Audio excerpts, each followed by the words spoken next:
The thermometer read -43 degrees when I found the ice sculpture in the town square. Except it wasn't a sculpture. Through the crystalline frost coating, I could see a human face, mouth frozen open mid-song, eyes wide with terror. December 23rd, 2019, 6:47 a.m. The body had been standing there all night while families walked past, thinking it was part of Whitmore's elaborate Christmas display. I'm Detective Sarah Chen with the Whitmore Police Department, 22 years on the force, and I've never seen anything like what I discovered that morning. The victim was identified as Marcus Holloway, a 41-year-old music teacher at Whitmore High School. He'd been reported missing by his wife, Rebecca, exactly 12 hours earlier when he didn't return from the annual Christmas Eve caroling event. The carolers had split into groups around 9 p.m. and Marcus volunteered to cover the north end of town alone. That decision cost him his life. Marcus wasn't just any music teacher. He'd transformed the school's struggling choir program into a state championship contender. Students described him as the kind of teacher who stayed late, who noticed when someone was struggling at home, who'd slip lunch money to kids who needed it. His wife, Rebecca, was 7 months pregnant with their first child. They'd already picked out the name, Melody. She'd never meet her father. The autopsy revealed something that made my blood run cold. Dr. Victor Petrov, our county medical examiner, showed me the tissue samples under the microscope. Marcus had been alive when the freezing started. The ice crystals in his cells told a story of gradual, conscious hypothermia. But here's what didn't make sense. The temperature that night, while cold, wasn't nearly cold enough to freeze a human body solid in the time frame we were looking at. Marcus disappeared at 9:43 p.m. based on his last text message to Rebecca.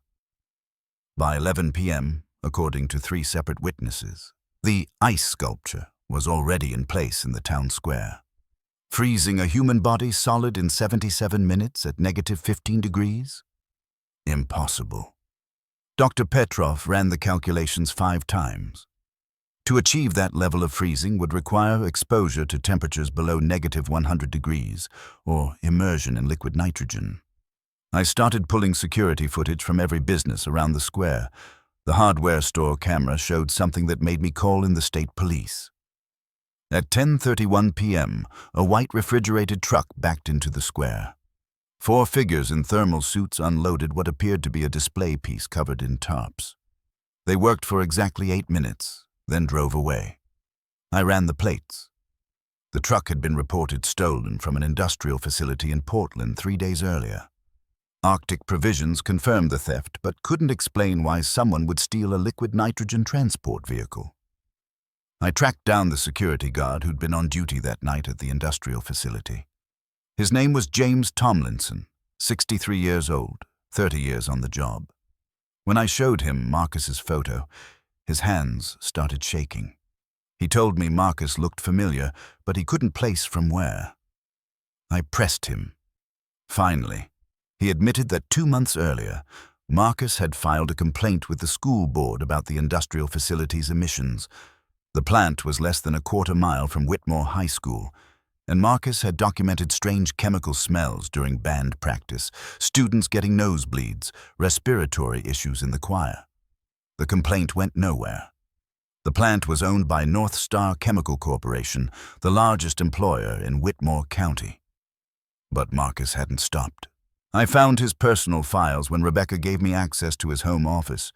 He'd been collecting air samples, documenting dates and times, photographing discolored snow on the school grounds. He'd contacted the EPA 3 weeks before his death. I interviewed the plant manager, Douglas Kensington. He was cooperative, almost too cooperative, offering full access to their safety records. Everything looked clean. Too clean. Every inspection report was perfect. Every safety metric exceeded standards. I'd worked enough corporate cases to know what sanitized records looked like.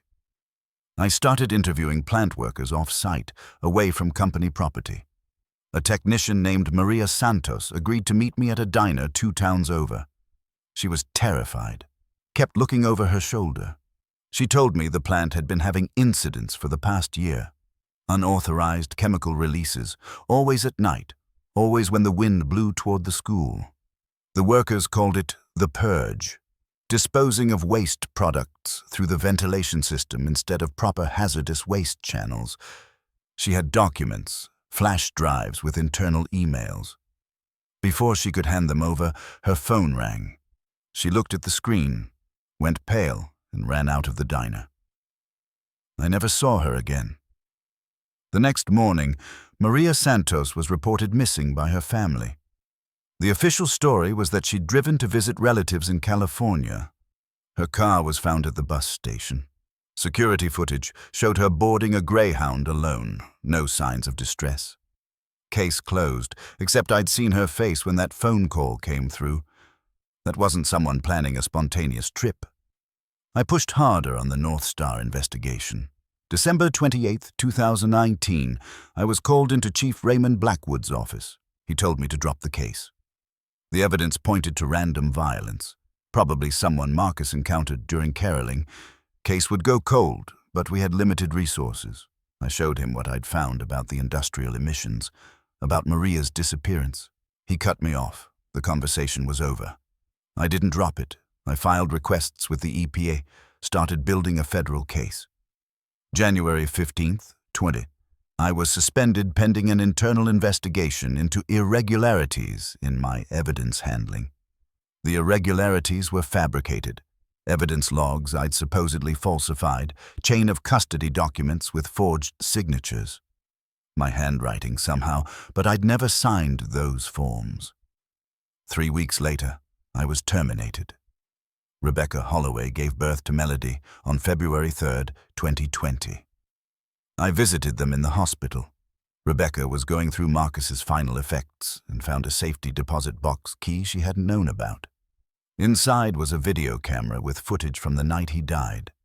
The memory card was corrupted, but I knew a tech specialist who owed me a favor. We recovered fragments of the video. It showed Marcus walking through the North End, singing, knocking on doors. Then, at time-stamped 9:51 p.m., a white truck pulls alongside him. Marcus turns toward it, not alarmed, like he recognized someone. The video cuts out. The next fragment shows the interior of the truck. Marcus is conscious, confused, calling for help. The video ends. I took the footage to the state police, the FBI, the Attorney General's office. Each time I was told the video was inadmissible. Corrupted file, broken chain of custody, couldn't verify authenticity. The case remained closed. Random act of violence. Unsolved. North Star Chemical still operates in Whitmore. The plant expanded in 2020. Douglas Kensington received a Community Service Award from the Chamber of Commerce. Chief Blackwood retired with full honors. Maria Santos was never found, declared legally dead in 2023. I work private security now, can't get hired at any police department in the state. My background checks come back with flags about evidence tampering. Rebecca and Melody still live in Whitmore. Melody is 5 now, loves singing just like her father. Rebecca homeschools her because she won't send her daughter to a school a quarter mile from that plant. Every Christmas, Rebecca puts up Marcus's caroling sheet music in the window. She tells Melody stories about the father she never met, the man who cared so much about keeping children safe that someone killed him for it. The liquid nitrogen truck was never found. Arctic Provisions was reimbursed by insurance, closed their Portland facility 6 months later. James Tomlinson, the security guard, died of a heart attack in March 2020. Natural causes. He was found in his home, dead for 3 days before anyone noticed. His autopsy was routine, performed by Dr. Petrov. No signs of foul play. I still have copies of everything. The video fragments, Maria's phone number, the air quality reports Marcus compiled, photographs of students with nosebleeds. It's all in a storage unit in Montana under a false name. If something happens to me, it goes to 3 different journalists, but 4 years have passed and nothing's changed. Power and money protect monsters. A music teacher who cared about children's health ended up frozen solid in a town square as a warning. And everyone just walks past, thinking it's part of the Christmas display. If anyone knows anything about what really happened to Marcus Holloway, about what North Star chemical released into the air that winter, about where Maria Santos is now, there's a tip line. It goes to voicemail. No one calls. Whitmore is a company town, and no one wants to end up as next year's Christmas decoration. Story 2. The Gift Exchange. The wrapping paper was soaked through with blood when I opened the evidence locker on December 26, 2017. The heart belonged to Jennifer Cole, a 34-year-old ICU nurse at St. Benedict's Hospital in Riverside. But here's the problem. Jennifer Cole was standing right next to me when I opened that package, very much alive, with her heart still beating in her chest. I'm Detective Luis Mendoza, Riverside Major Crimes Unit, 16 years investigating homicides. The heart came from a body discovered in Jennifer's apartment on Christmas morning by her sister Amanda. The victim had Jennifer's driver's license, Jennifer's apartment keys, Jennifer's engagement ring on her finger. The victim's face had been mutilated beyond recognition, but every piece of identification pointed to Jennifer Cole. The dental records we rushed through came back as a match. We'd closed the case as a homicide, notified Jennifer's family, started planning her funeral. Then the real Jennifer walked into the station 3 days later, returning from a surprise trip to visit her fiancé overseas. The victim was actually Melissa Hartwick, a 29-year-old pharmacy technician who worked at the same hospital as Jennifer. She'd been reported missing by her roommate on December 23rd, but the report got buried in holiday paperwork. Melissa had Jennifer's ID because she'd stolen it. But why? And who killed her thinking they were killing Jennifer? I interviewed Jennifer for 6 hours. She was traumatized, couldn't understand why someone would want her dead, why Melissa was in her apartment, how any of this happened. Jennifer's fiancé, Thomas Weatherby, was a military contractor stationed in Germany. They'd gotten engaged in October, planning a spring wedding. Thomas had surprised Jennifer with tickets to visit him for Christmas, so she flew out on December 22nd without telling many people. Her apartment was supposed to be empty for 10 days. Melissa Hartwick's background revealed a troubling pattern. She'd been fired from 2 previous hospital positions for medication discrepancies. Pills going missing, patient pain medication counts not matching records. St. Benedict's had hired her 6 months ago despite red flags in her employment history. The hospital's HR director, Patricia Zhang, claimed they'd verified her credentials and found no issues. I pulled the actual background check. It was a sloppy, abbreviated review that missed the previous terminations entirely. I started interviewing other pharmacy staff. A technician named David Rourke told me Melissa had been acting strange for weeks, asking questions about Jennifer's schedule, her home address, her relationship status. He'd reported it to their supervisor, Keith Brennan, who'd told him to mind his own business. When I confronted Brennan about this, he had no record of David's complaint. David showed me text messages proving he'd reported concerns on December 10th.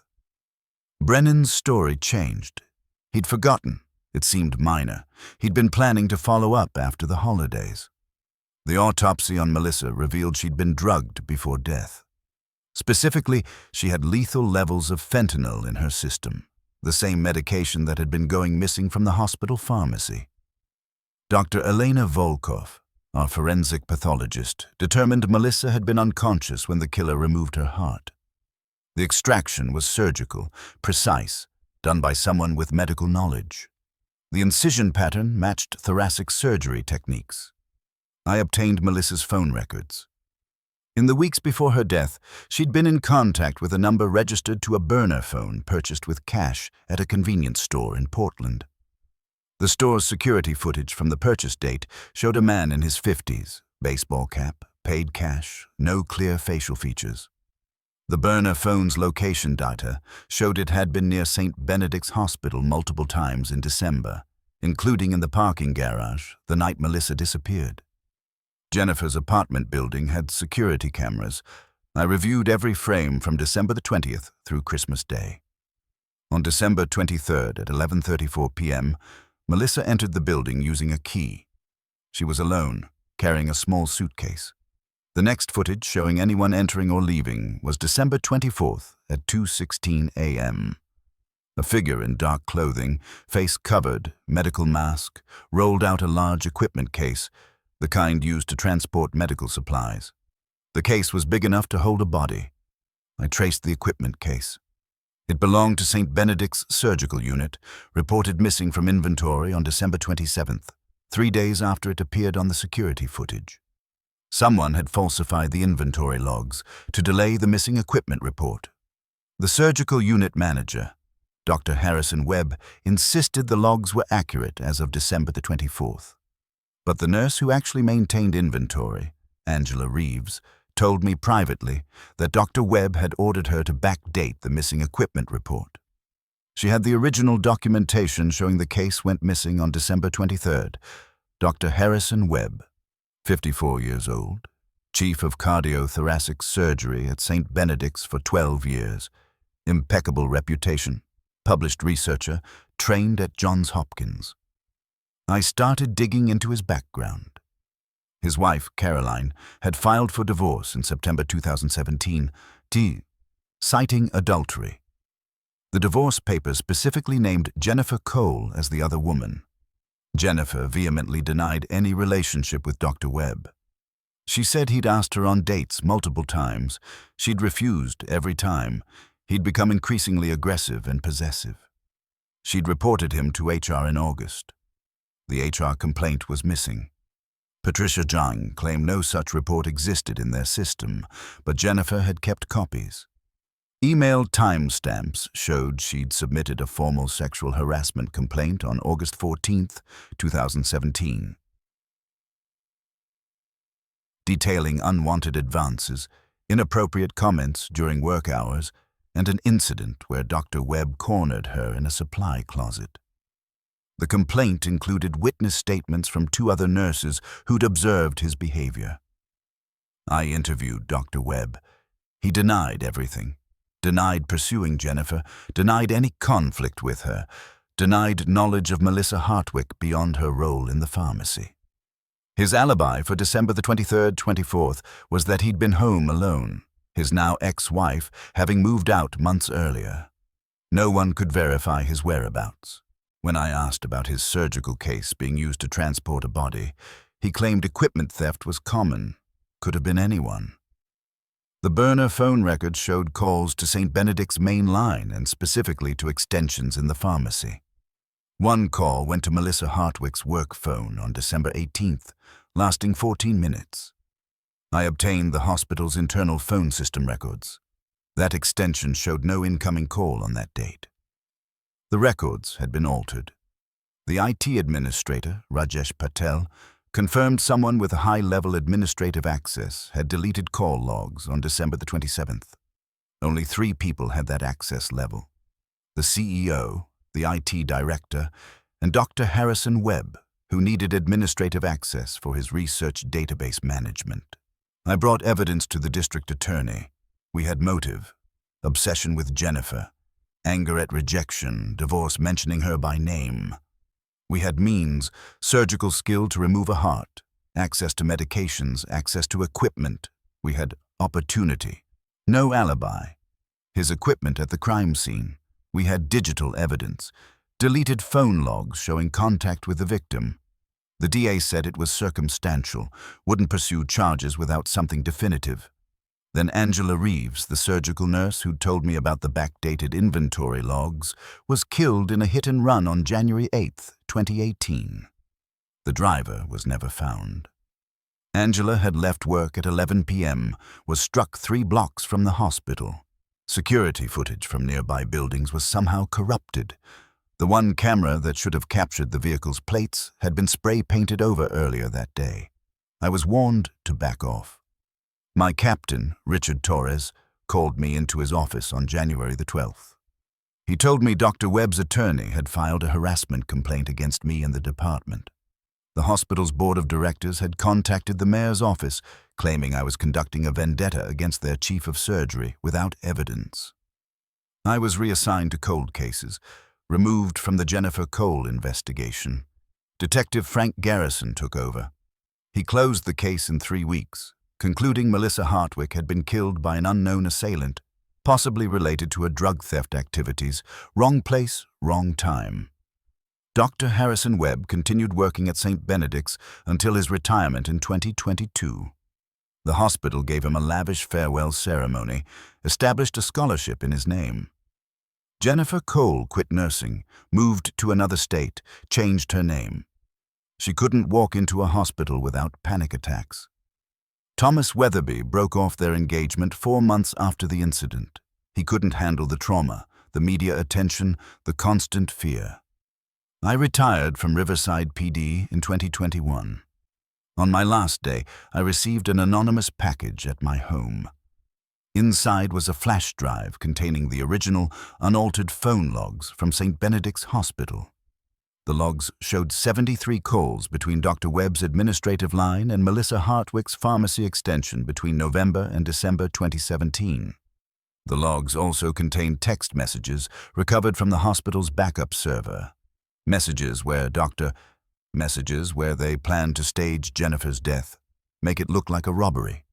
Messages where Melissa got cold feet and Dr. Webb told her it was too late to back out. I turned everything over to the FBI. They reviewed it, confirmed authenticity, said they'd investigate. 2 years later, no charges. Dr. Webb lives in a beachfront condo in Florida.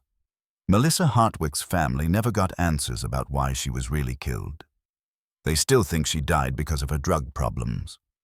Angela Reeves's hit and run is still unsolved. The hospital settled with Jennifer's attorney for an undisclosed amount with a non-disclosure agreement. Every Christmas, I think about that blood-soaked package with the gift tag.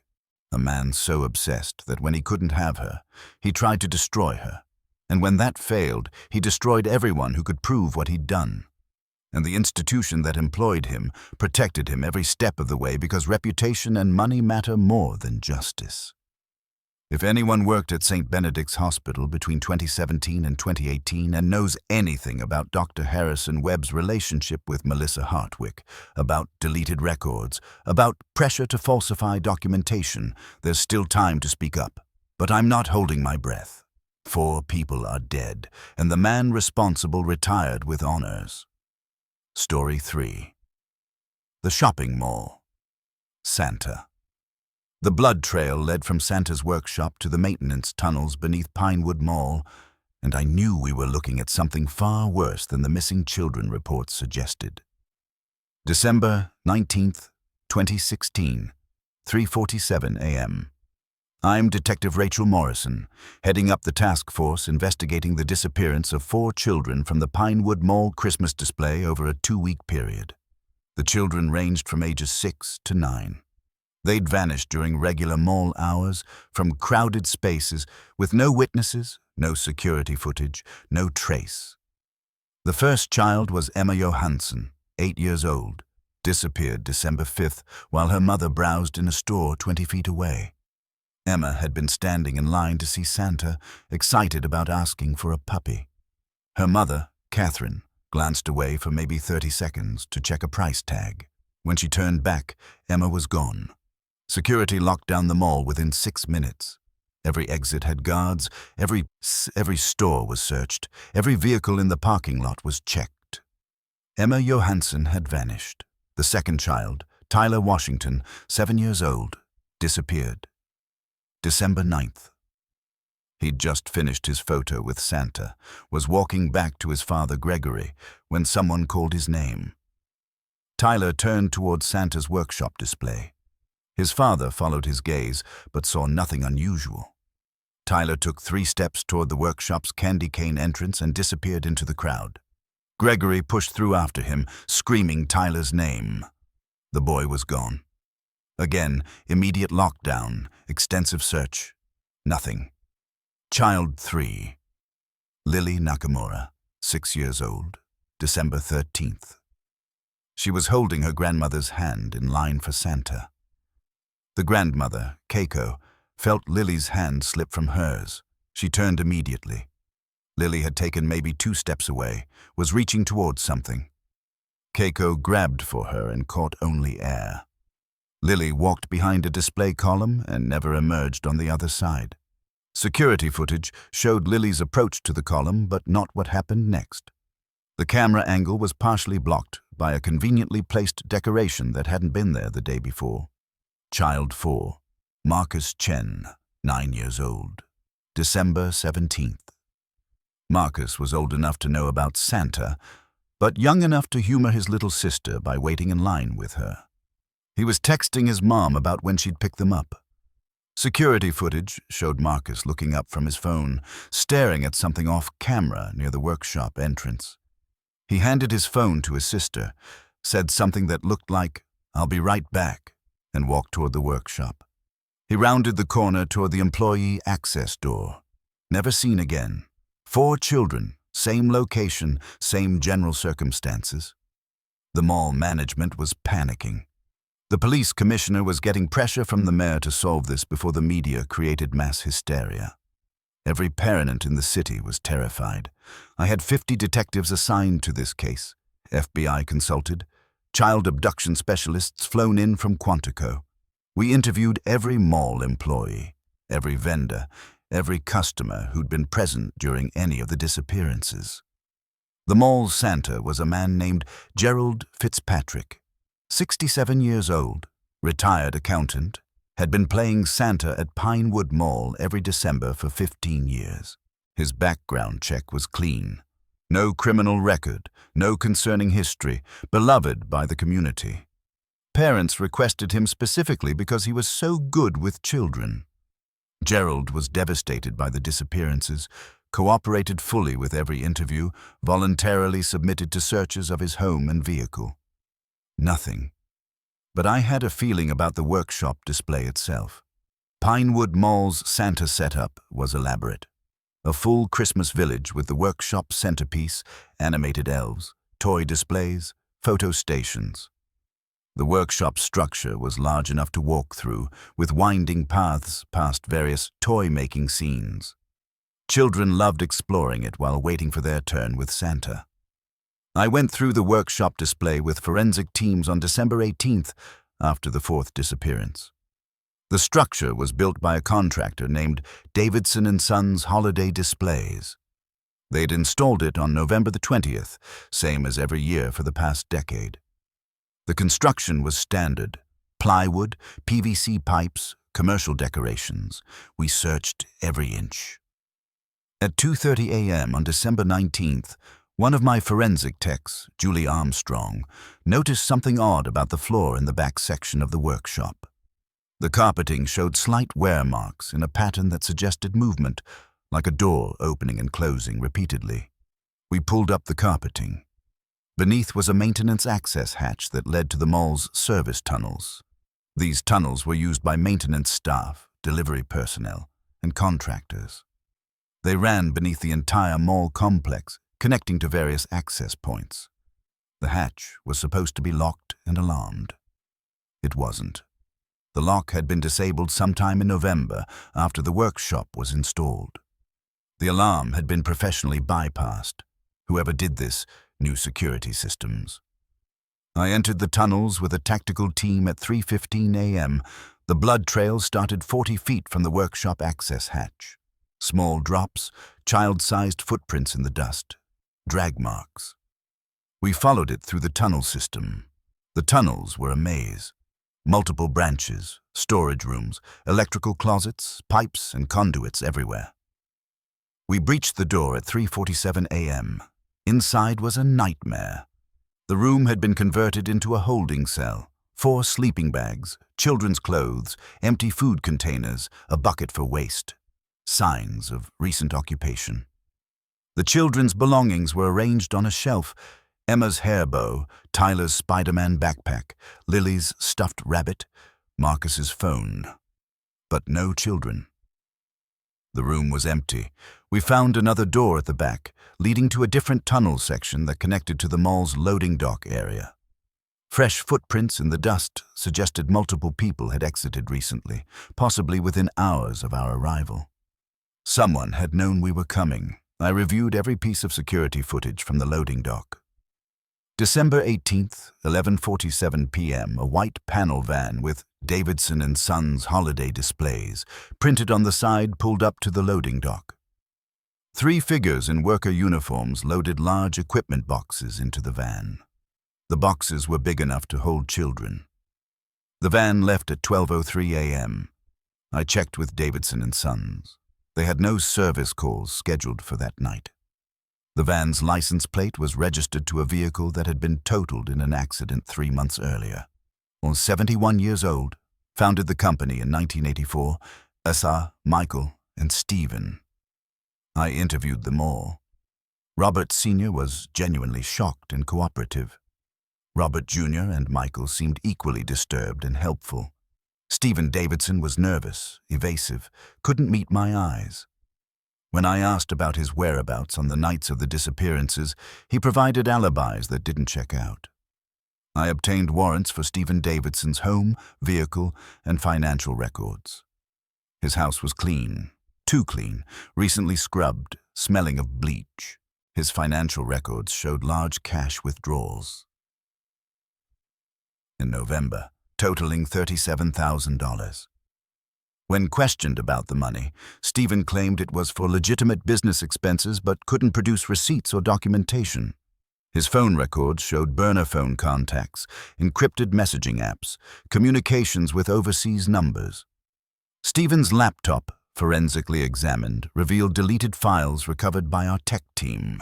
Photos of the mall's tunnel system, blueprints of the workshop display, security camera blind spots marked in red. More disturbing, dark web communications about special merchandise available for Christmas delivery, pricing structures, shipping methods. Stephen Davidson wasn't just abducting children, he was selling them.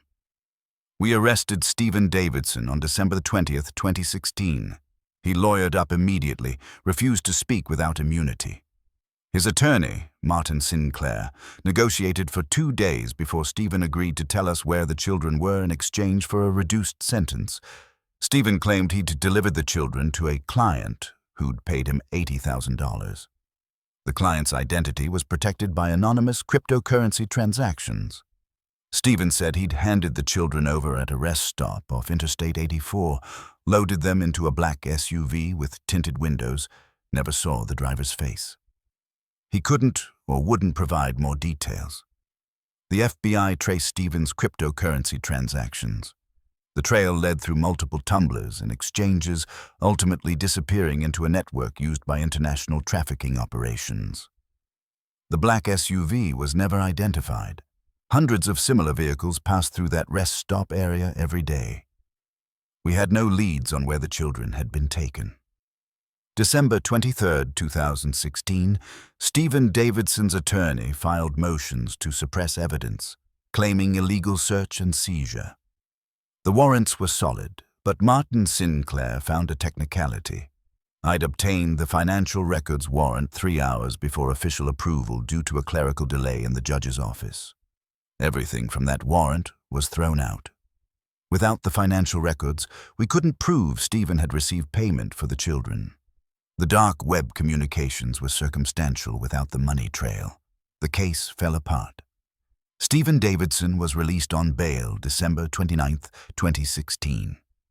The charges were reduced to unlawful entry and tampering with security systems, misdemeanors. He paid a fine, served 90 days in county jail, was released in March 2017. His attorney successfully argued that Stephen had merely been exploring the tunnels out of curiosity and accidentally disabled the security systems while doing so. The prosecution couldn't prove he'd abducted anyone without direct evidence placing him in contact with the children. The children were never found. Emma Johansson, Tyler Washington, Lily Nakamura, Marcus Chen, their families still search. Catherine Johansson divorced her husband a year later. He blamed her for looking away. Gregory Washington attempted suicide twice, couldn't live with the guilt. Keiko Nakamura died of a heart attack in 2019, the doctors said, from broken heart syndrome. Marcus Chen's parents spent their life savings on private investigators who produced nothing but false hope. I was removed from the task force in January 2017 after I publicly criticized the DA's office for letting Stephen Davidson walk. My captain, Dennis O'Reilly, told me I was too emotionally invested and needed to step back. I was reassigned to property crimes. Stephen Davidson filed a lawsuit against the police department for harassment and defamation. The city settled for $250,000 to avoid trial. Davidson and Sons holiday displays went out of business in 2018. Robert Davidson Sr. died shortly after, some say from shame. Robert Jr. and Michael moved to different states, changed their names. Stephen Davidson lives in Seattle now, works in import/export, has a comfortable life. I tracked him for 3 years until my department issued a cease and desist warning. Apparently, monitoring a child trafficker is considered stalking when he's served his sentence. Pinewood Mall closed the elaborate workshop display permanently. They use a simple photo backdrop now. Outdoor setting, no tunnels, no hidden access. But every December, parents avoid that mall entirely. The loading dock where that white van appeared is still there, and sometimes late at night, security guards report hearing children crying from the tunnels below. Maintenance refuses to investigate. The tunnels were officially sealed in 2017, but seals can be broken. I have copies of everything. Stephen's dark web communications, the photos of that holding cell, the cryptocurrency transaction paths, witness statements from mall employees who saw Stephen near the workshop on multiple occasions. I've sent it all to journalists, federal prosecutors, child advocacy organizations. Nothing changes. The children are gone, somewhere in a network so vast and protected that even when we catch someone, they walk free. If anyone saw that black SUV at the rest stop on Interstate 84 on December 19th or 20th, 2016, if anyone knows who Stephen Davidson's client was, if anyone has any information about where Emma, Tyler, Lily, or Marcus were taken, please come forward. Their families need to know. But after 9 years of silence, I don't expect answers. The system failed them completely, and monsters like Stephen Davidson understand exactly how to exploit that failure. Story 4. The Christmas Light Display. The electrical burn patterns on the body indicated exposure to at least 40,000 volts, but the house's service panel was only rated for 200 amps. December 28, 2015, 8:23 p.m. I'm Fire Marshal Thomas Cavena, investigating what appeared to be an accidental electrocution at 2847 Oakmont Drive in the suburb of Laurelwood. The victim was identified as Christopher Aldridge, 49 years old, found deceased in his front yard, tangled in his elaborate Christmas light display. His wife, Patricia, had discovered him when she returned home from grocery shopping. Christopher Aldridge was known throughout Laurelwood for his Christmas light displays. Every year, he'd spend thousands of dollars and hundreds of hours creating synchronized light shows that drew crowds from across the county. His 2015 display was his most ambitious yet. Over 150,000 LED lights, animated characters, projection mapping, music synchronized to lights through computer control. People would drive an hour just to see it. Local news had featured him twice. Patricia told me Christopher had been working on a new section of the display that afternoon, adding lights to the roof's peak. He'd told her he'd be finished by dinner. When she returned at 8:15 p.m., she found him lying in the front yard, Christmas lights wrapped around his body, smoke rising from his clothes. She called 911, tried to perform CPR, but Christopher was already gone. The medical examiner, Dr. Yuki Tanaka, determined time of death was approximately 7:45 p.m. Cause was cardiac arrest from electrical shock. Standard case initially, tragic accident, man working with electricity during the holidays. Something went wrong, except the burn patterns didn't match a simple shock. Dr. Tanaka showed me the autopsy photos. The electrical entry points were on Christopher's hands and chest, but the distribution suggested prolonged exposure, not a sudden contact shock. Someone who touches a live wire typically has a single entry and exit point. Christopher had multiple burn sites, some showing tissue damage consistent with sustained current flow lasting several minutes. I examined the Christmas display's electrical setup. Christopher had been meticulous. Proper outdoor-rated cables, GFCI protection on every circuit, professional-grade controllers, everything up to code. The display was powered by 6 separate circuits, each with appropriate breakers and safety cutoffs. I tested every connection. No faults, no shorts, no exposed wiring that could cause accidental contact. The system was actually safer than most professional installations I'd inspected. I interviewed the neighbors. Most had nothing but praise for Christopher. Friendly, generous, always willing to help with their displays. But 2 houses down, I met Albert Krause, 73 years old, retired electrician. Albert had a different story. He told me Christopher's displays had been causing problems for years. Power surges affecting neighboring homes, radio interference disrupting medical equipment, excessive light pollution. Albert had filed multiple complaints with the city, all dismissed. He'd confronted Christopher in November about the 2015 display being even larger. Christopher had laughed him off. Albert's alibi for the evening of December the 28th was that he'd been home alone, watching television.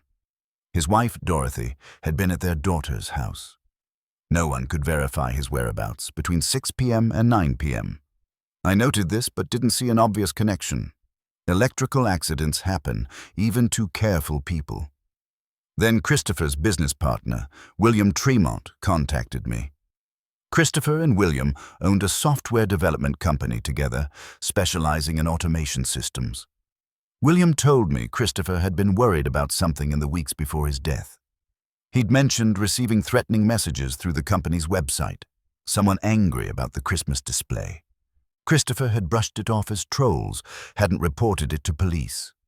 William didn't have access to the messages. They'd been sent to Christopher's personal email, which was password protected. I obtained a warrant for Christopher's email and computer. The threatening messages were there, starting in early December. Anonymous sender, using a temporary email address, messages escalating from complaints about the lights to specific threats. I traced the emails. They'd been sent through a VPN service from a coffee shop Wi-Fi network in downtown Laurelwood. Security footage from the coffee shop for those dates showed dozens of customers using laptops. Impossible to identify a specific sender. The VPN service was based overseas, wouldn't cooperate with warrants. Dead end. I looked deeper into Christopher's background. His software company was successful, but there were lawsuits. A former employee, Derek Yates, had sued for wrongful termination in 2014, claiming Christopher had stolen his code for a home automation product. The lawsuit was settled out of court, terms confidential. Derek had posted angry rants on social media about Christopher ruining his career. Derek was a software engineer, exactly the skill set needed to send anonymous threatening emails. Derek Yates lived in Laurelwood, 3 miles from Christopher's house. I interviewed him on January 3rd, 2016. Derek was hostile, made no secret of his hatred for Christopher. He claimed Christopher had destroyed his reputation in the industry, blackballed him from jobs, cost him his house.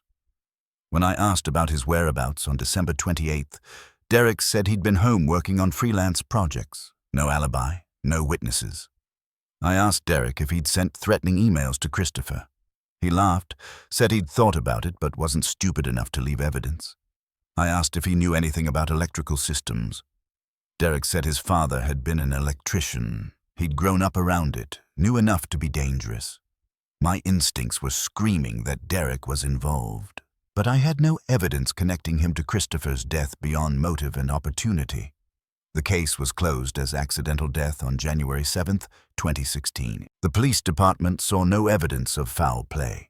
The threatening emails were concerning but not proof of murder.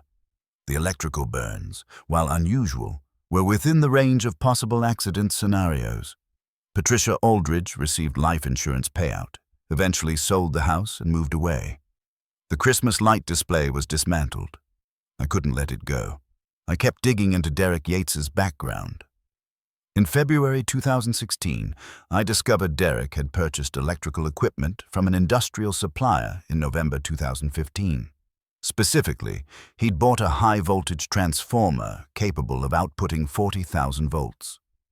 The supplier's receipt showed Derek had paid cash, used a fake name, but their security camera captured his face.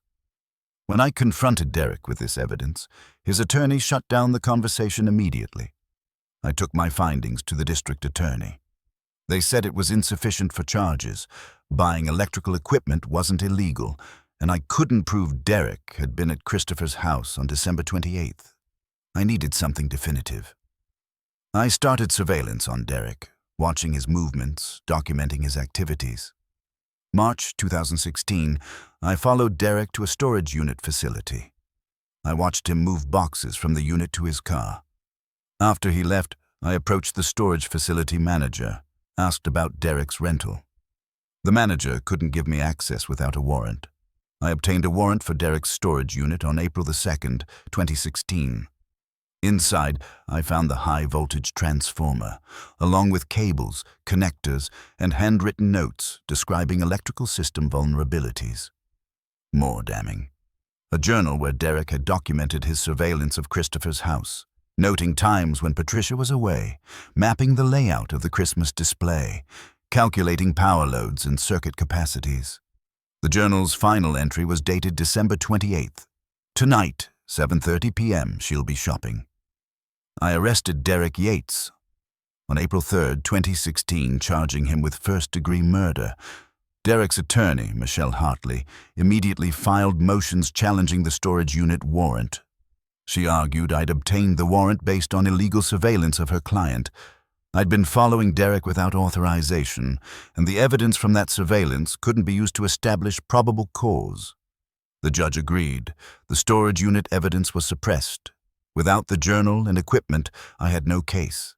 The threatening emails were anonymous. The transformer purchase used a fake name and couldn't be definitively linked to Derek. His lack of alibi wasn't proof. The charges were dismissed on May 20th, 2016. Derek walked free, sued the city for false arrest, received a settlement of $430,000. I was suspended for 30 days without pay for conducting unauthorized surveillance. My captain, Linda Sorensen, told me I'd let my obsession compromise the investigation. The district attorney publicly criticized me for overzealous pursuit that had allowed a potential suspect to escape justice through procedural violations. My reputation was destroyed. I retired from the fire marshal's office in December 2016, exactly 1 year after Christopher's death. Derek Yates moved to Nevada in 2017, started a new software company, now owns 3 luxury cars and a mansion. Patricia Aldridge contacted me in 2018, told me she'd always known Christopher's death wasn't an accident. She'd found a small device in their garage, weeks after his death, something that looked like a remote control transmitter. She'd thrown it away, not knowing what it was. Now she regretted it. I still have copies of the journal pages I photographed before the evidence was suppressed. Derek's handwriting, detailing exactly how he planned to modify Christopher's display to deliver a lethal shock.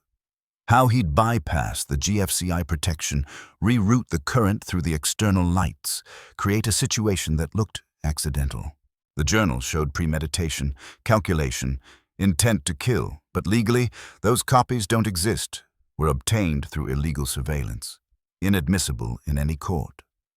Christopher Aldridge's Christmas light display brought joy to thousands of people.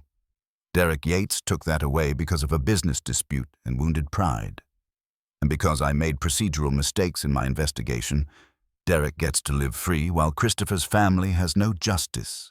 The system protected the murderer and punished the investigator who got too close to the truth. If anyone has information about Derek Yates's activities in December 2015, about anyone helping him acquire or install electrical equipment, about any conversations where he might have discussed harming Christopher Aldridge, it could still matter. But 10 years have passed, and Derek has built a new life on the insurance money from suing the city that tried to hold him accountable. Sometimes the monsters win, because we who fight them are bound by rules they ignore. Story 5. The Office Party. The champagne bottle showed traces of flunitrazepam at concentrations fatal for 3 adults. December 12, 2018, 11:34 p.m. I'm Dr. Alana Kunuk, Chief Toxicologist for the State Forensic Laboratory, analyzing samples from what had been reported as a tragic accident at Westbridge Financial's annual Christmas party. 3 employees dead, 17 hospitalized, all from what appeared to be alcohol poisoning at a corporate celebration. Except alcohol poisoning doesn't present with the symptoms these victims showed. The party had been held at the Grandview Hotel's ballroom, approximately 200 attendees, open bar, catered dinner, typical corporate holiday event. Around 10:15 p.m., people started collapsing. First one, then clusters, then panic. Emergency services responded to reports of mass casualties. By the time paramedics arrived, 3 people were already dead. Nicole Brennan, 32, senior analyst, James Holloway, 41, department manager, and Sophia Ramirez, 27, junior accountant. The initial assumption was methanol contamination in the alcohol supply. It happens: bootleg liquor, improper storage, cross-contamination. But the symptoms didn't match. Methanol poisoning causes vision problems, metabolic acidosis, gradual decline over hours. These victims collapsed suddenly, showed respiratory depression, lost consciousness within minutes. That pattern suggested a sedative or depressant, not alcohol toxicity. I tested blood samples from all 20 victims, living and deceased. Flunitrazepam, commonly known as Rohypnol, present in massive quantities. The deceased had blood concentrations around 500 nanograms per milliliter. Typical recreational dose is 2-3 milligrams total. These victims had received 10 times that amount. The 17 survivors had lower concentrations, still dangerous but not immediately lethal. The police investigated it as accidental mass drugging. Detective Isabel Cortez led the investigation. She interviewed everyone at the party, examined the alcohol supply, tested bottles and glasses. The contamination source was identified as a single champagne bottle, Moet and Chandon Imperial, that had been opened during the midnight toast countdown at 10:10 p.m. That bottle had been passed around, people pouring glasses, sharing. The 3 who died had each consumed full glasses. Others had taken smaller amounts or declined. The champagne bottle manufacturer confirmed their product was uncontaminated at the factory. The contamination occurred after purchase, but before serving. The hotel's catering director, Robert Sung, walked us through the alcohol supply chain. The champagne had been ordered by Westbridge Financial's event coordinator, Amanda Price, delivered to the hotel on December the 10th, stored in a locked cooler, transported to the ballroom at 8 p.m. on the day of the party. The bottles were under hotel staff control the entire time until the event, except one detail didn't match. Amanda Price had ordered 12 bottles of Moet Imperial for the toast. The hotel inventory showed they'd received and stored 12 bottles. But when we counted the empties after the party, there were 13 champagne bottles present. 1 extra bottle, same label, same appearance, contaminated with Rohypnol. Someone had added a 14th bottle to the supply. Security footage from the hotel showed all bottle deliveries and storage access. No unauthorized persons entered the cooler. The ballroom setup showed catering staff arranging bottles on ice at 8 p.m., 12 bottles visible in the footage.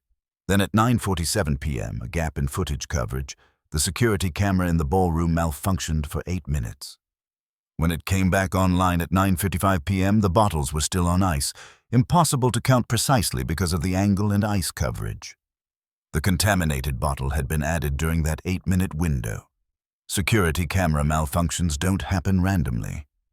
I examined the hotel's security system with a technical expert, Nathan Wu, from our forensics IT division.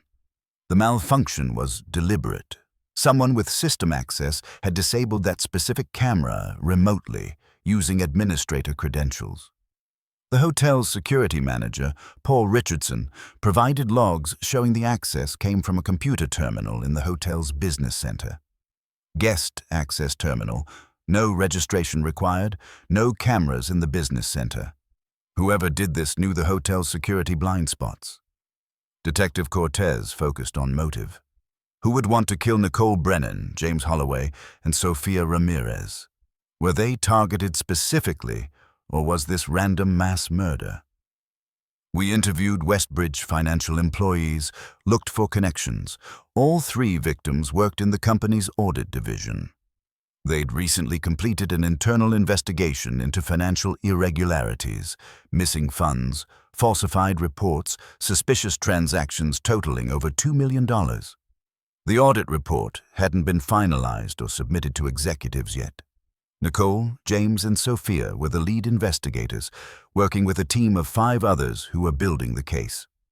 The report implicated someone high in the company structure, but the name was still redacted in draft versions, awaiting final verification. The audit team had planned to reveal their findings at a meeting scheduled for December 17th, 5 days after the Christmas party. I obtained copies of the draft audit report. The financial irregularities traced back to a pattern of transactions authorized by the company's chief financial officer, Brian Sutherland. Funds diverted to shell companies, invoices for services never rendered, payments to vendors that didn't exist. Brian had been systematically embezzling from Westbridge Financial for 3 years, total theft exceeding $4 million. The audit team had discovered it, had evidence that would destroy him professionally and criminally. Brian Sutherland had been at the Christmas party. He'd given a toast at 9:30 p.m., mentioning the company's successful year and thanking employees for their dedication. He'd been nowhere near the champagne bottles on ice, according to witness statements. He'd spent most of the evening at the VIP table with executives. His alibi seemed solid. But Brian had something more valuable than an alibi: access and resources.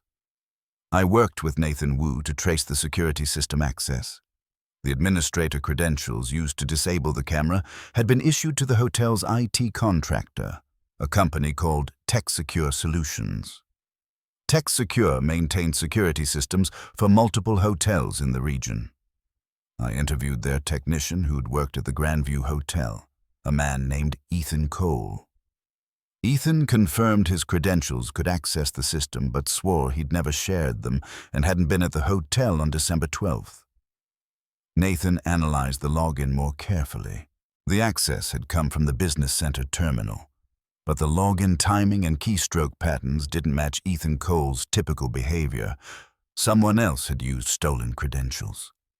Nathan found evidence that Ethan's laptop had been compromised by malware in November, possibly allowing credential theft. We traced the malware origin, a phishing email sent to Ethan on November 8th, designed to look like a system update notification. Who had sent that email? The trail led through multiple proxy servers and anonymous email services. But Nathan found metadata in the email's code, creation timestamp and software version information that pointed to a specific computer. We subpoenaed Westbridge Financial's IT logs. The email had been composed on a computer assigned to Brian Sutherland's executive assistant, Caroline Vega. Caroline Vega, 29 years old, had worked for Brian Sutherland for 4 years. When Detective Cortez interviewed her, Caroline was nervous, claimed she knew nothing about any phishing email. Her computer was seized for forensic analysis. We arrested Caroline Vega on December 29, 2018. She confessed within hours, said Brian had convinced her to help him stop the audit, had promised her money and claimed no one would be hurt. Brian's plan was to drug the audit team members to discredit them, make it look like they'd been partying irresponsibly at the Christmas event, call their professionalism into question. Caroline had obtained the Rohypnol through a contact Brian provided, had mixed it into the champagne bottle at Brian's direction. She claimed she'd only put in a small amount, had no idea it would be lethal. The Rohypnol quantity in that bottle was no accident. I'd tested the solution, over 200 milligrams dissolved in 750 ml of champagne. That's not sedation dosing, that's assassination. Either Caroline had massively miscalculated or Brian had given her instructions to kill. Caroline insisted she'd only wanted to make people sick, create embarrassment. But the math didn't support her claim. We arrested Brian Sutherland on January 4, 2019, charging him with 3 counts of first-degree murder, 17 counts of attempted murder, and financial crimes. Brian's attorney, Richard Wallace, mounted a sophisticated defense. Brian claimed no knowledge of Caroline's actions, said she'd acted independently, possibly out of misguided loyalty, but without his instruction. The encrypted communications Caroline had referenced were deleted from Brian's computer. Our forensic recovery only found fragments that could be interpreted multiple ways. Caroline changed her story under pressure from Brian's attorney. She recanted her confession, said police had coerced her, claimed she'd been confused and scared. Now she testified that Brian had never asked her to harm anyone, that she'd misunderstood his concerns about the audit, had taken it upon herself to act. The phishing email and credential theft were her idea, trying to help Brian without his knowledge.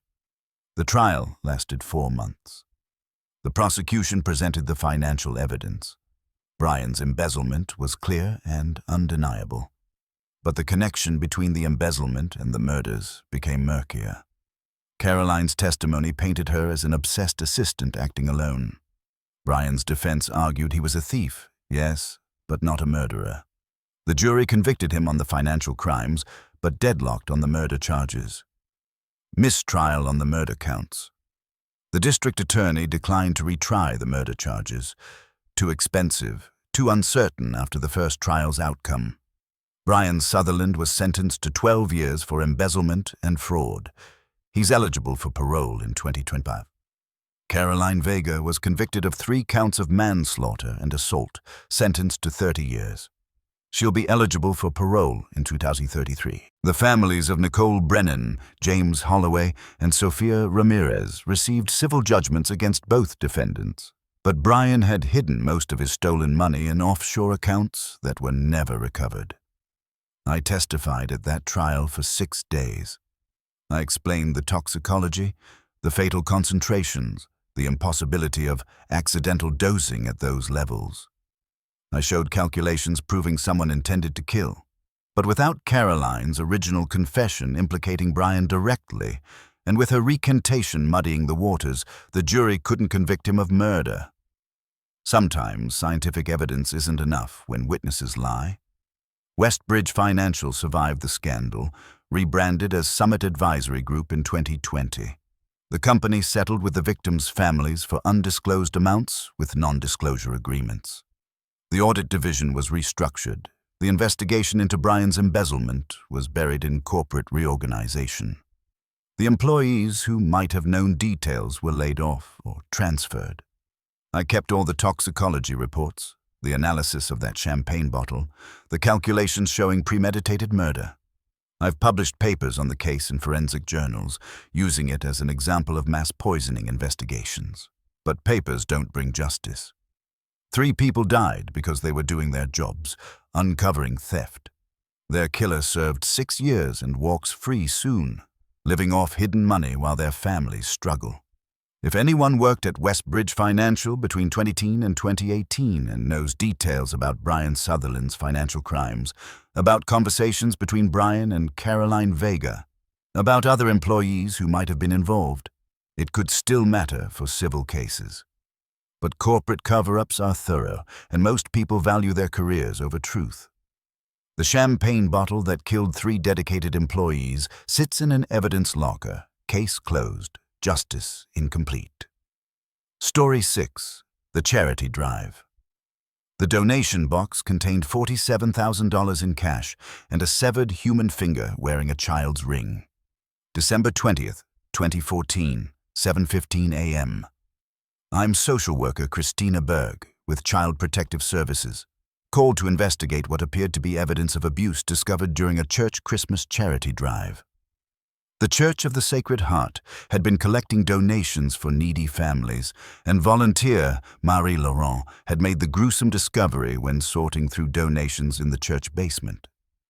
The finger belonged to a child between ages 8 and 12, based on bone development. The ring was a small silver band with an engraved butterfly, still on the severed finger. The medical examiner, Dr. Omar Hassan, determined the finger had been removed approximately 3 to 5 days before discovery, severed with a sharp instrument in a single cut, suggesting a knife or medical blade. The finger had been frozen after removal, then thawed before being placed in the donation box. Someone had deliberately preserved it. The cash in the donation box was unusual, mostly $100 bills, clean and sequential, suggesting they'd come from a bank withdrawal or organized source rather than random donations. The bills' serial numbers were traced by police to a bank withdrawal made on December 15th from an account belonging to Jeffrey and Miranda Caldwell, residents of an affluent neighborhood in Maplewood. The withdrawal was for $50,000 cash. Detective Roy Patterson led the criminal investigation while I handled the child welfare aspects. We visited the Caldwell residence on December the 20th at 10 a.m. Jeffrey Caldwell, 46, was a successful pharmaceutical sales executive. Miranda Caldwell, 43, was a homemaker. They had 3 children, Aiden, 11 years old, Emma, 9, and Sophie, 6. When we asked about the bank withdrawal and donation, Jeffrey calmly explained they'd made a large cash donation to the church's charity drive because they preferred anonymous giving. The cash matched the amount in the donation box, minus approximately $3,000 they claimed they'd kept for personal use. I asked to speak with the children privately, standard procedure in welfare checks. Miranda became defensive, said the children were shy and didn't need to be traumatized by interrogation. Jeffrey was more measured, agreed to let me meet the children but insisted he and Miranda would be present. I observed all 3 children in the family room. Aiden and Sophie appeared healthy and normal. Emma was withdrawn. Pale, kept her hands hidden beneath a blanket despite the warm room. I asked Emma to show me her hands. She looked at her parents, fear obvious in her expression. Miranda said Emma had been ill with a stomach bug, was weak and cold. I gently pulled back the blanket. Emma's right hand was bandaged, the bandage recent and professionally applied. I asked what happened. Jeffrey explained Emma had shut her hand in a car door 3 days ago. They'd taken her to urgent care. Everything was fine. I asked to see the injury. Miranda objected, said disturbing the bandage would risk infection. Detective Patterson intervened, said we needed to vary the child's condition. Jeffrey reluctantly agreed. I carefully unwrapped the bandage. Emma's right hand was missing the ring finger. The wound was surgically clean, sutured with medical-grade precision. This wasn't a car door injury. This was an amputation. Emma started crying silently, tears running down her face but no sound. Miranda immediately comforted her, shooting hostile looks at me and Detective Patterson. Jeffrey maintained his calm demeanor, said Emma had actually gotten her finger caught in machinery at a farm they'd visited. The injury was severe enough that doctors had to amputate at urgent care. He could provide documentation. Jeffrey produced medical records from Riverside Urgent Care dated December the 17th, showing Emma Caldwell had been treated for traumatic finger amputation, wound cleaned and sutured, patient sent home with antibiotics and pain medication. The attending physician was listed as Dr. Nathan Cross. The documentation looked legitimate, but something felt wrong. The timing matched. Amputation on December 17th. Finger discovered December 20th. Emma's ring finger was missing, and a child's ring finger had been in the donation box with her family's money. I called Riverside Urgent Care from the Caldwell residence. The receptionist confirmed they had treated Emma Caldwell on December 17th for a finger injury. When I asked to speak with Dr. Nathan Cross, there was a pause. The receptionist said Dr. Cross was actually a nurse practitioner, not a doctor, and he'd left the practice suddenly on December 18th, no longer employed there. That was suspicious timing. Detective Patterson obtained Emma's medical records from Riverside Urgent Care. The treatment notes described a clean traumatic amputation consistent with machinery injury, but there were no x-rays, no photos of the original wound, no detailed documentation of the amputation's condition when Emma arrived. For such a serious injury to a child, the documentation was remarkably sparse. I'd worked enough abuse cases to recognize a cover-up. I interviewed the staff at Riverside Urgent Care. The receptionist who'd checked Emma in, Lorraine Walsh, remembered the visit. She said Emma had been quiet, almost catatonic, hadn't cried or complained despite obvious pain. The parents claimed she was in shock. Nathan Cross had treated Emma in a private exam room, the parents present the entire time. Lorraine had thought it odd that Nathan handled such a serious pediatric injury without consulting the facility's physician, but Nathan said he'd trained in emergency medicine and was comfortable with the case. Nathan Cross had disappeared. His apartment was cleared out, his phone disconnected, his employment history showing he'd worked at Riverside for only 3 months. I obtained his hiring records. Nathan's credentials checked out superficially, but deeper investigation revealed his nurse practitioner license had been suspended in another state for inappropriate conduct, specifically performing procedures beyond his scope of practice. Riverside hadn't caught this in their background check.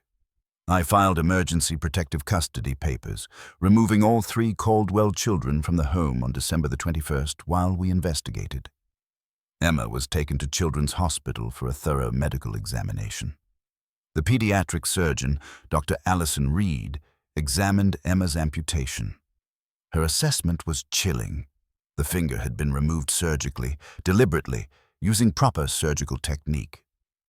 This wasn't a traumatic accident. Someone with medical training had amputated Emma's finger under controlled conditions. Dr. Reed found older scars on Emma's body.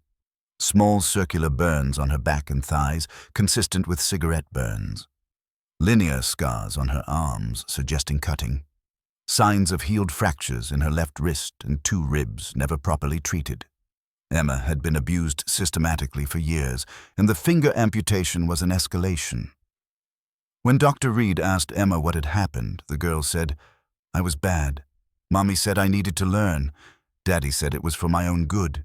The other children, Aiden and Sophie, were examined. Both showed signs of physical abuse, old bruises, healing injuries, fearfulness. But neither had been mutilated like Emma.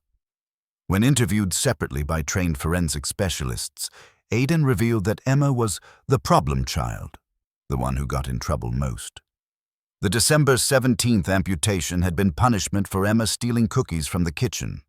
Jeffrey and Miranda Caldwell were arrested on December 22, 2014, charged with child abuse, torture, and unlawful imprisonment. The charges would have been solid, except Nathan Cross was never found. Without him, the prosecution couldn't prove who'd performed the amputation.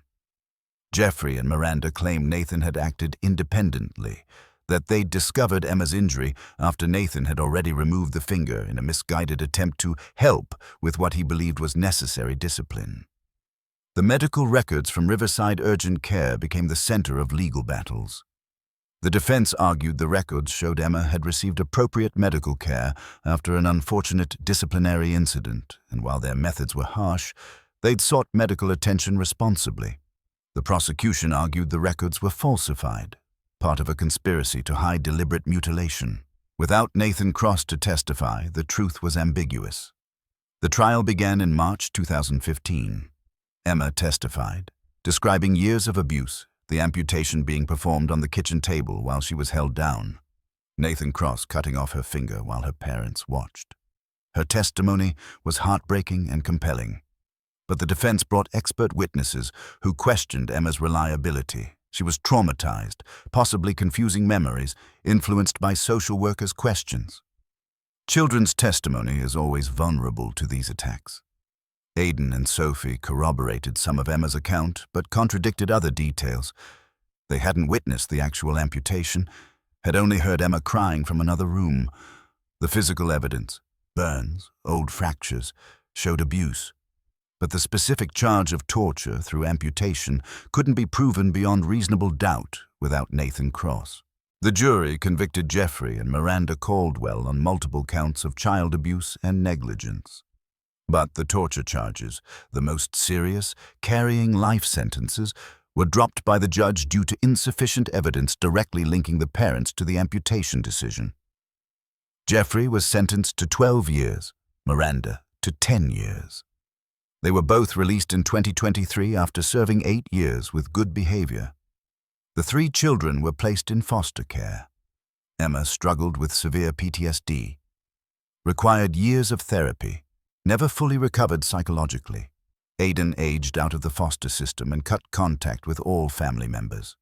Sophie was adopted by a kind family in another state and is doing relatively well. Emma, now 20 years old, lives in a group home, has difficulty with employment and relationships, still has nightmares about the kitchen table and the sound of the knife.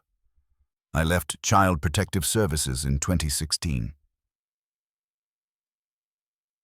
I couldn't handle the failures anymore. Children I couldn't save. Parents who should have been imprisoned for life walking free. Bureaucratic systems that valued procedure over protection. Emma's case broke me. I'd done everything right, followed every protocol, built a solid case, and still, the monsters got reduced sentences and freedom. Nathan Cross was never found. There's a warrant outstanding for his arrest, but he's likely left the country or is living under a false identity. Jeffrey Caldwell lives in a small town in Montana now, works construction, keeps a low profile. Miranda Caldwell lives with her sister in Florida, works in retail. The letters stop when she files police reports, then resume months later from different postage locations. The Church of the Sacred Heart continued their charity drive, though they installed security cameras and screening procedures after the incident. The $47,000, minus the finger, was donated to child abuse prevention organizations. Marie Laurent, the volunteer who found the severed finger, had nightmares for years and eventually moved to a different state to escape the memories. I kept all my case files on the Caldwell children. Photos of Emma's injuries, recordings of her testimony, medical reports documenting years of systematic abuse. I send them to parole boards, advocate against early release, fight to keep these parents away from vulnerable children. But the system has determined they've paid their debt to society, and my voice is just one angry former social worker who couldn't let go. If anyone knows the whereabouts of Nathan Cross, if anyone worked at Riverside Urgent Care in 2014 and remembers details about Emma's treatment, if anyone has information about other children the Caldwells might have had access to, it matters. Emma deserves full justice, and Nathan Cross needs to face charges, but 8 years later, the trail is cold, and child abusers understand exactly how to work the system to their advantage. Story 7. The Secret. Santa. The package arrived at the police station addressed specifically to me with my badge number included. Inside was a doll, handmade, with disturbing accuracy in its details. The doll's face resembled mine precisely, including a scar on my left eyebrow from a childhood accident. December 18th, 2013.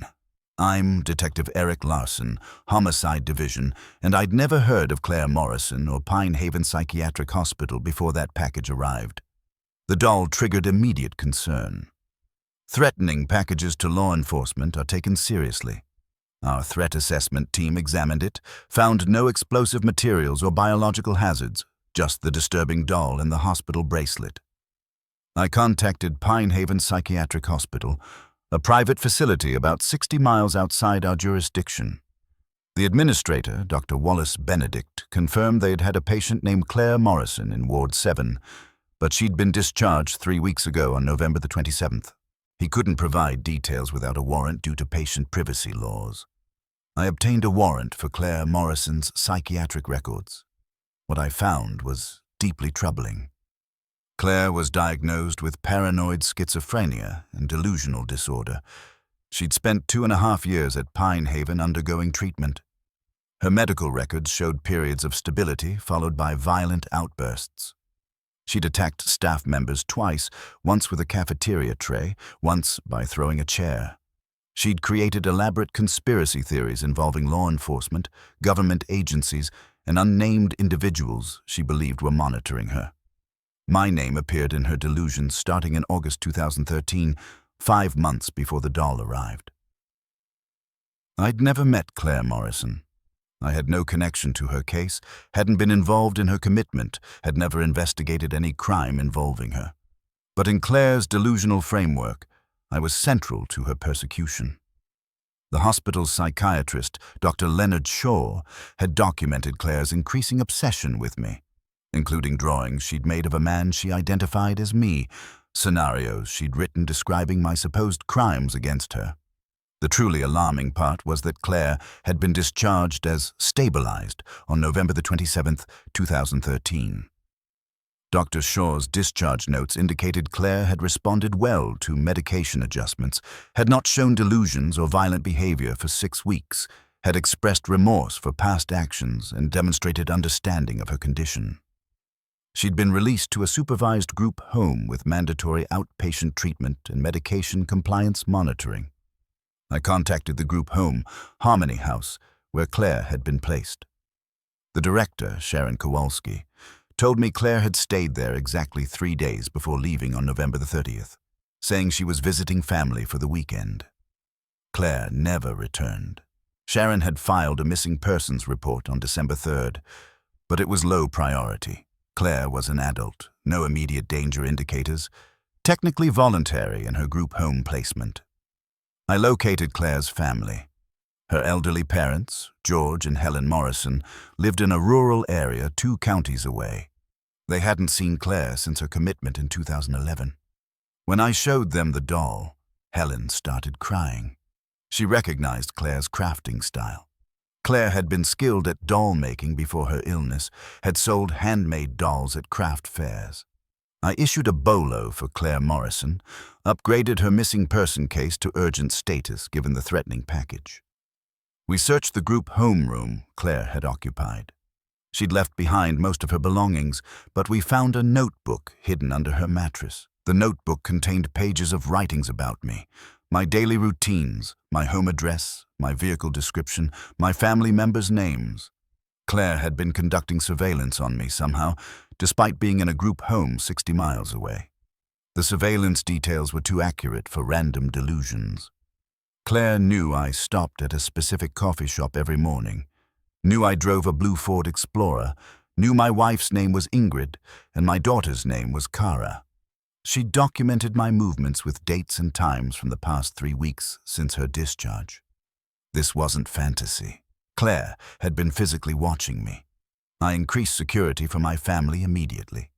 Ingrid and Kara moved to her parents' house while we investigated. I started varying my routes, watching for surveillance.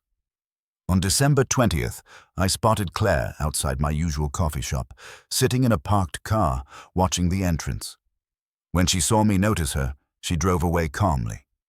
I radioed for patrol units to pursue, but she disappeared into traffic. We found Claire's car abandoned in a mall parking lot 2 hours later.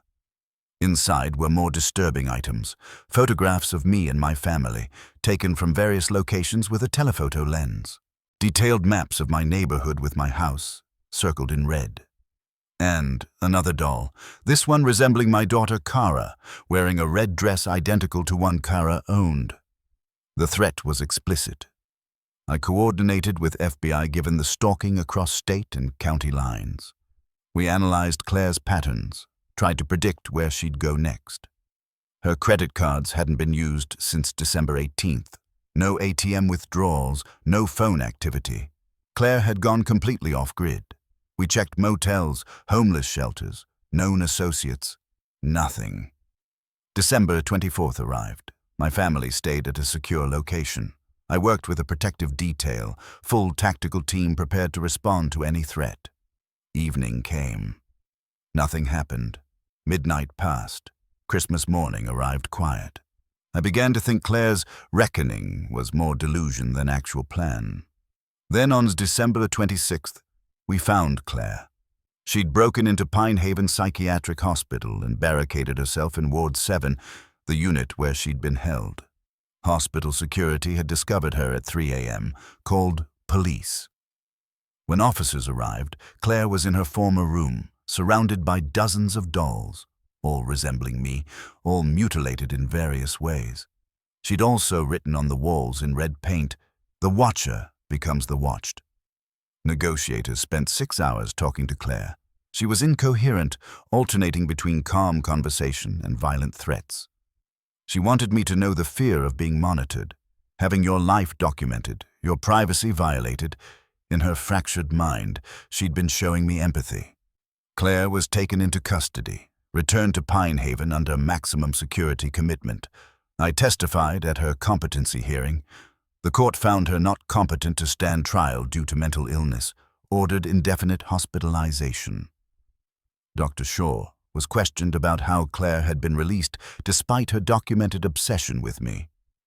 He claimed she'd hidden her symptoms effectively during discharge evaluation, that she'd been manipulative and deceptive about her true mental state.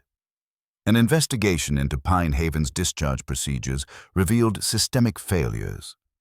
Budget cuts had led to shortened patient evaluations, pressure to discharge patients quickly to free up beds, inadequate monitoring of delusional content. Claire should never have been released.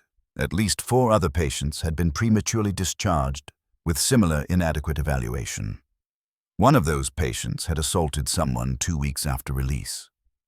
Dr. Shaw was terminated. Dr. Benedict, the administrator, resigned. Pine Haven Psychiatric Hospital was investigated by state health authorities, fined heavily, required to implement new protocols. None of that changed what my family had experienced. 3 weeks of terror, my daughter traumatized by knowing someone had photographed her, my wife unable to feel safe in our own home. Claire Morrison remains at Pine Haven today, 11 years later. Her condition has not improved. She still maintains elaborate delusions, though her fixation on me has shifted to other targets. I receive reports quarterly about her status due to the restraining order.